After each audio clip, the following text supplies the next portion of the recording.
بسم اللہ الرحمن الرحیم، السلام علیکم ورحمۃ اللہ وبرکاتہ۔ ایک پارہ 10 پیغام میں آج ہم سب سے پہلے پارہ کے 10 پیغام کو سیکھیں گے۔ جیسا کہ ہم جانتے ہیں کہ قرآن کی ابتدا سورہ حمد سے ہوئی ہے، اور ایک روایت میں آیا ہے کہ سورہ حمد ایکولز ٹو سارے قرآن کی صورتوں کے، یعنی اگر سب صورتوں کو ایک سائڈ پہ رکھا جائے اور ایک سائڈ پہ سورہ حمد کو رکھا جائے تو یہ ایکول اور بیلنس ہوتا ہے۔ تو اس لیے ہم سورہ حمد میں سے بہت سے پیغامات کو اس پارے کی روح سے سیکھیں گے۔ آئیے اب چلتے ہیں ہم اپنی پہلی آیت کی طرف۔ بسم اللہ الرحمن الرحیم۔ اس آیت سے جو بہترین پیغام ہمیں ملتا ہے وہ ہے خدا پر توکل۔ جی ہاں، انسان ایک مومن شخص جو ہے پروردگار پر توکل کرتا ہے۔ جیسا کہ ہم جانتے ہیں کہ قرآن کی ساری صورتوں کی ابتدا سوائے سورہ توبہ کی بسم اللہ الرحمن الرحیم سے ہوئے، اور یہ اس کی نشاندہی کرتی ہے کہ مومن ہمیشہ پروردگار پر توکل کرتا ہے۔ ایک مومن، ایک ایمانی شخص اپنے آپ کو پروردگار کے لطف اور فیض کا مقروض سمجھتا ہے، قرضدار سمجھتا ہے، اور ہمیشہ اپنے آپ کو پروردگار سے ملا کر رکھتا ہے اور اس پر ہمیشہ ہر کام میں توکل کرتا ہے۔ جس طرح ہم دنیا میں وکیل، جو کورٹ کیسز کے اندر ہم وکیل کو ہائر کرتے ہیں، اس کو پیسہ دیتے ہیں اور اس پر پورا اعتماد اور اعتبار اور پورا بھروسہ اس پر رکھ دیتے ہیں، اگر اتنا اعتماد ہم پروردگار پہ رکھیں تو پروردگار ہماری زندگیوں میں برکت دے دے گا۔ یہاں پر ایک حدیث ہے، امام رضا علیہ السلام فرماتے ہیں کہ بسم اللہ الرحمن الرحیم کا فاصلہ اسم اعظم تک آنکھوں کی سیاہی اور سفیدی سے بھی زیادہ نزدیک ہے۔ آئیے اب چلتے ہیں ہم اپنی اگلی آیت کی طرف۔ الحمد للہ رب العالمین۔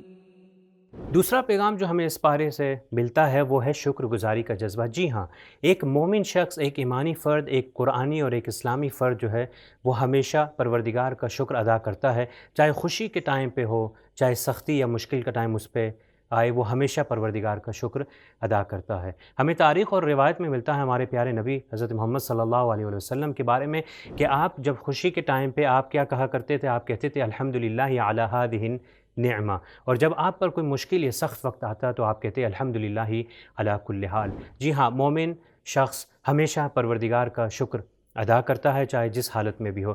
یہ جو نعمت پروردگار نے ہمیں دی ہے، یہ سانس لینے کی، یہ انہیلنگ اور ایکزیلنگ، جو ہم لوگ سانس اندر لیتے ہیں اور سانس باہر لیتے ہیں، اگر صرف اسی کا شکر ادا کریں تو اس کا بھی شکر ہم ادا نہیں کر سکتے، تو دوسری نعمتیں جو پروردگار نے انسان کو عطا کی ہیں اس کا ہم کیسے شکر ادا کر سکتے ہیں؟ آئیے اب چلتے ہیں ہم اپنی اگلی آیت کی طرف۔ الرحمن الرحیم۔ تیسرا پیغام جو ہمیں اس پارے سے ملتا ہے وہ ہے مہربانی، اور یہ لفظ الرحمن الرحیم قرآن میں تقریباً 118 بار آئے ہیں، اور یہ تاکید اس چیز پر کرتے ہیں کہ دکھانے کے لیے کہ پروردگار مہربان ہے اور پروردگار بخشنے والا ہے۔ جب ہم پروردگار کو، اس خدا کو مہربان جانتے ہیں تو اس سے ہمیں ایک لیسن، ایک عبرت اور ایک ہم اس سے جو سبق حاصل کرتے ہیں وہ یہ ہے کہ ایک مومن شخص، ایک ایمانی شخص پروردگار کو کیونکہ مہربان مانتا ہے، اسی لیے انسان آپس میں بھی، ایک فیملی ممبرز کے آپس میں، درمیان میں، ہمسایوں کے درمیان میں، مومنوں کے درمیان میں، دوستوں کے درمیان میں وہ مہربانی کو ضرور اپناتا ہے۔ آئیے اب چلتے ہیں ہم اپنی اگلی آیت کی طرف۔ مالک یوم الدین۔ چوتھا پیغام ہے آخرت کی یاد۔ جی ہاں، ایک مومن شخص ہمیشہ آخرت کو یاد رکھتا ہے اور کبھی بھی آخرت سے غافل نہیں ہوتا۔ جو معاشرہ معاد پر اعتقاد نہیں رکھتا وہ آخرت سے غافل ہو جاتا ہے اور اس کے اعمال جو ہیں وہ خراب ہو جاتے ہیں۔ جیسا کہ ہمیں روایت میں ملتا ہے الدنیا مزرعۃ الآخرہ، یعنی دنیا آخرت کی کھیتی ہے، ہم جو بھی اس دنیا کے اندر بوئیں گے اس کا ثمرہ اور اس کا فروٹ جو ہے ہمیں وہ آخرت میں ملے گا۔ تو ایک مومن کی یہ مین صفت ہے کہ وہ آخرت کو یاد رکھتا ہے اور کبھی بھی آخرت کی یاد سے غافل نہیں ہوتا، اور اس سے ہمیں یہ چیز حاصل ہوتی ہے کہ جب بھی انسان آخرت کی یاد کرتا ہے تو اپنے سامان سفر کے لیے کوئی نہ کوئی پلاننگ کرتا ہے، اور ایک اس آیت سے بہترین ہمیں یہ سمجھ آتی ہے کہ اپنے سامان سفر کو آمادہ کریں، کہیں ایسا نہ ہو کہ سامان 100 برس کا ہے پل کی خبر نہیں، کہ انسان جو ہے دنیا میں اتنا سامان جمع کر لے مگر انسان کو پل کی خبر نہیں اور آخرت سے غافل رہے۔ تو اسی لیے ایک مومن شخص ہمیشہ آخرت کو یاد رکھتا ہے اور اس کے لیے پلاننگ کرتا ہے کہ اس دنیا سے ہم نے کیا لے کے جانا ہے۔ آئیے اب چلتے ہیں ہم اپنی اگلی آیت کی طرف۔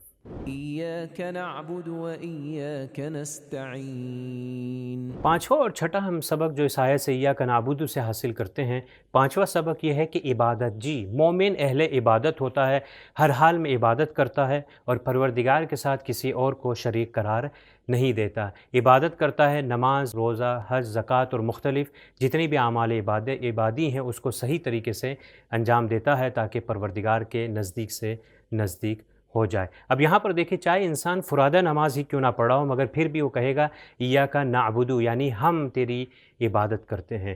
اور چھٹا پیغام جو ہم اس آیت سے حاصل کرتے ہیں، اس پارے میں جو چھٹا پیغام ہے وہ اجتماعی عبادت ہے، کہ یہاں پر کہا گیا ایاک نعبد، یعنی یہاں پر پلورل استعمال کیا گیا کہ ہم پروردگار ہم تیری عبادت کرتے ہیں، یہاں پر اعبدو نہیں کہا گیا کہ میں تیری عبادت کرتا ہوں، چاہے وہ نماز فرادہ پڑھا ہو پھر بھی وہ نعبدو کہتا ہے۔ تو یہاں سے ہمیں سمجھ آتی ہے کہ اجتماعی عبادات کا ثواب جو ہے زیادہ ہے، کہ جیسے روایات میں بھی آیا ہے، اور یہ ماہ رمضان جو ہے ایک بہترین فرصت ہے، بہترین ٹائم ہے، جیسے شب قدر کے اعمال ہیں، محافل ہیں، مجالس ہیں یا جشن ہے، جو بھی تاریخ جو راتوں کو جو عبادات انجام دی جاتی ہیں، شب قدر کے اعمال ہیں، وہ گیدرنگ میں اگر اعمال کو انجام دیا جائے تو اس کا ثواب جو ہے وہ زیادہ ہے۔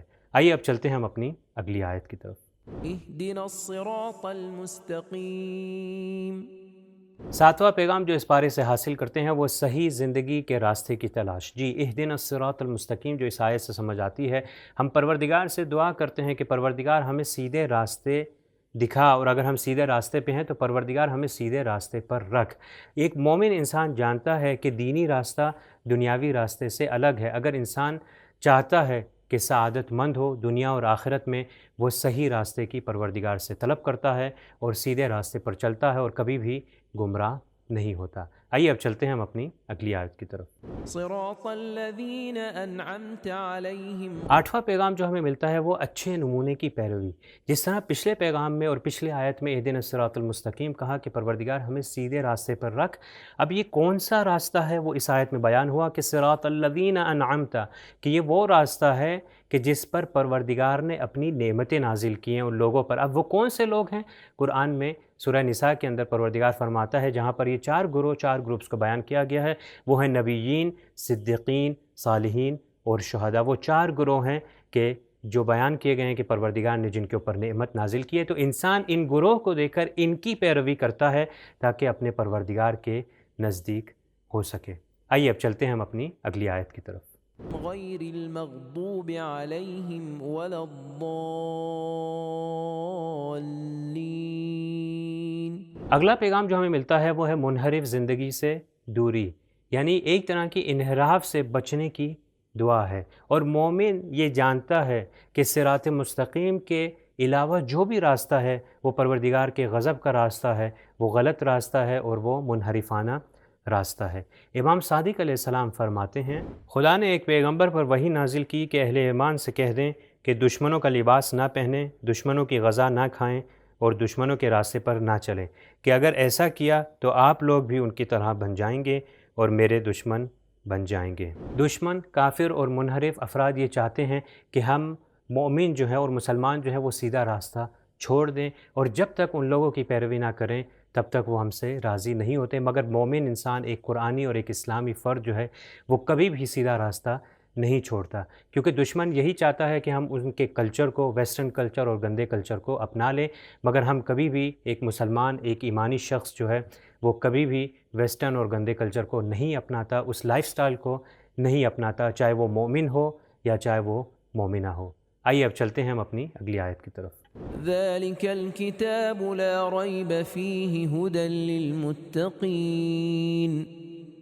دسواں اور آخری پیغام جو ہم اس پارے سے حاصل کرتے ہیں وہ ہے کہ صحیح زندگی گزارنے کے لیے قرآن اصلی محور اور معیار ہے، جی قرآن مین کرائیٹیریا ہے، انسان کو صحیح زندگی گزارنے کا راستہ بتاتا ہے اور صحیح راستہ دکھاتا ہے، اور ایک مومن کو بھی چاہیے کہ جیسا کہ اس میں بتایا گیا ہدی للمتقین، کہ متقین کے لیے ہدایت کا راستہ ہے۔ اس کی جو مثال دی جاتی ہے کہ ہماری نارمل انڈرسٹینڈنگ کے لیے وہ یہ ہے کہ اگر دو زمینیں ہیں فارمنگ یا ہارویسٹنگ کے لیے، اگر دو زمینیں ہیں جس میں سے پہلی زمین جو ہے وہ بالکل خراب ہے، اس کے اوپر جتنا بھی پانی برسے گا یا جتنی بھی بارش ہو اس کے اندر سے کوئی آپ کو پازیٹیو رزلٹ نہیں ملے گا، مگر دوسری زمین ہے کہ جو آمادہ ہے، جو ریڈی ہے، اگر اس کے اوپر پانی برسے یا اس کے اوپر اس کو پانی دیا جائے یا بارش ہو تو اس کے اندر سے آپ کو بہت اچھا پازیٹیو رزلٹ ملے گا، چاہے وہ کھیت ہو یا فروٹس یا ویجیٹیبلز جو بھی آپ لگائیں اس کا بہترین آپ کو ثمرہ ملتا ہے۔